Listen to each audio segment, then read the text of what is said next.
નમસ્કાર. આજે આપણે વાત કરીશું પ્રણમામી મુદા વિશે.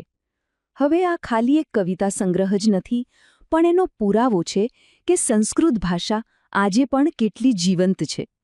તો ચાલો આ સુંદર રચના અને એના કવિ વિશે થોડું ઊંડાણથી સમજીએ. એક સવાલ જે વારંવાર પૂછાય છે કે શું સંસ્કૃત હવે માત્ર જૂના ગ્રંથોની જ ભાષા બનીને રહી ગઈ છે કે પછી આજે પણ એમાં નવું સાહિત્ય લખાય છે? વેલ, આ સવાલનો જવાબ જ આપણને આજના આ અધ્યાયમાં મળવાનો છે. તો જવાબ છે ના, બિલકુલ નહીં. સંસ્કૃત આજે પણ એકદમ જીવંત પરંપરા છે. તમને જાણીને નવાઈ લાગશે કે એમાં સતત કન્ટિન્યુઅસલી નવું સાહિત્ય રચાઈ રહ્યું છે. અને એટલું જ નહીં, આજના જમાનાના નવા વિષયો, નવા કોન્સેપ્ટ્સ એ બધું જ સંસ્કૃતમાં હવે સ્થાન પામી રહ્યું છે. તો ચાલો આ જીવંત પરંપરાનું એક સરસ મજાનું ઉદાહરણ જોઈએ. અને એ માટે આપણે ક્યાંય દૂર જવાની જરૂર નથી. આપણે આપણા ગુજરાતના જ એક આધુનિક કવિ અને એમની રચના પર ફોકસ કરીશું. અને આ કવિ છે શ્રી ભગવતી પ્રસાદ દે પંડ્યા. તેઓ એક ખૂબ જ આદરણીય વિદ્વાન હતા અને સાચું કહું તો આધુનિક સંસ્કૃત સાહિત્યમાં એમનું નામ ખૂબ મોખરે લેવાય છે. એવા અગ્રણી સર્જકોમાંના એ એક છે. એમની જે શૈક્ષણિક સફર છે ને એ ખરેખર પરંપરા અને આધુનિકતાનું એકદમ પરફેક્ટ મિશ્રણ છે. જુઓ, બાળપણમાં એમણે કાશીમાં એકદમ પરંપરાગત પાઠશાળામાં સંસ્કૃતનો અભ્યાસ કર્યો અને પછી યુવાનીમાં તેઓ અમદાવાદ આવ્યા અને અહીં આધુનિક પદ્ધતિથી અભ્યાસ કર્યો. આ બંને જ્ઞાનનો સંગમ તેમણે ગુજરાત યુનિવર્સિટીના સંસ્કૃત વિભાગમાં પ્રોફેસર તરીકે વિદ્યાર્થીઓને આપ્યો અને છેક 1986માં તેઓ પ્રોફેસર પદેથી રિટાયર થયા. હવે એમની કવિ તરીકેની જે શક્તિ હતી એ તો અદ્ભુત હતી. એમને શીઘ્ર કવિ કહેવામાં આવતા. શીઘ્ર કવિ એટલે શું? એટલે કે તમે કોઈ પણ વિષય આપો અને એ તરત જ એના પર કવિતા રચી દે. કમાલની વાત છે નહીં?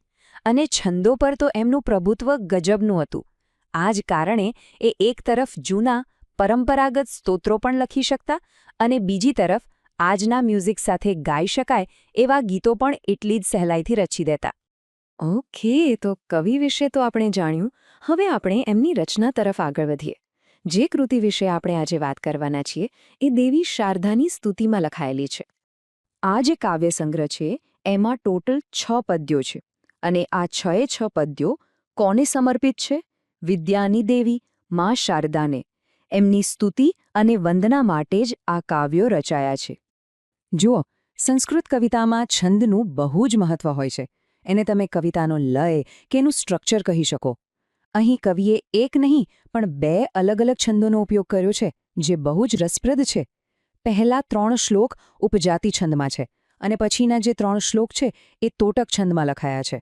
હવે જુઓ, એક જ નાનકડી કૃતિમાં 2 અલગ અલગ છંદનો આટલો સુંદર પ્રયોગ કરવો એ જ કવિની માસ્ટરી બતાવે છે.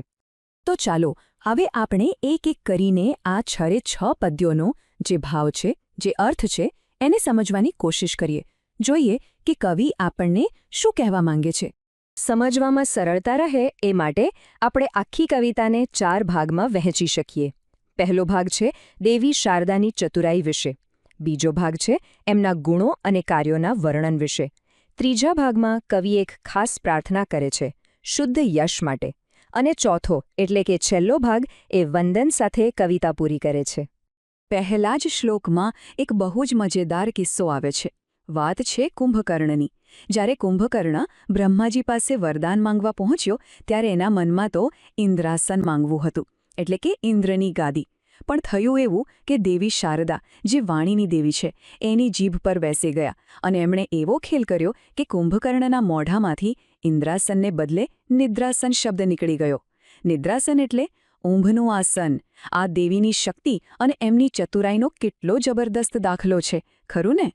હવે આ કથા પછી બીજા અને ત્રીજા શ્લોકમાં કવિ શું કરે છે? એ દેવી શારદાના જે દિવ્ય ગુણો છે, એમના જે કાર્યો છે, એનું ખૂબ ભાવથી વર્ણન કરે છે અને એમને નમન કરે છે. પછી આવે છે ચોથો અને 5મો શ્લોક. અહીં કવિ હવે સીધા જ મા શારદા સાથે વાત કરે છે. એક પ્રાર્થના કરે છે અને શું માંગે છે? એ માંગે છે ધવલ યશ. ધવલ યશ એટલે એકદમ શુદ્ધ, નિર્મળ કીર્તિ. આ પંક્તિઓમાં એક ભક્તની એની દેવી સામેની જે નમ્રતા છે એ સાફ દેખાઈ આવે છે. અને છેલ્લે 6ઠ્ઠો શ્લોક.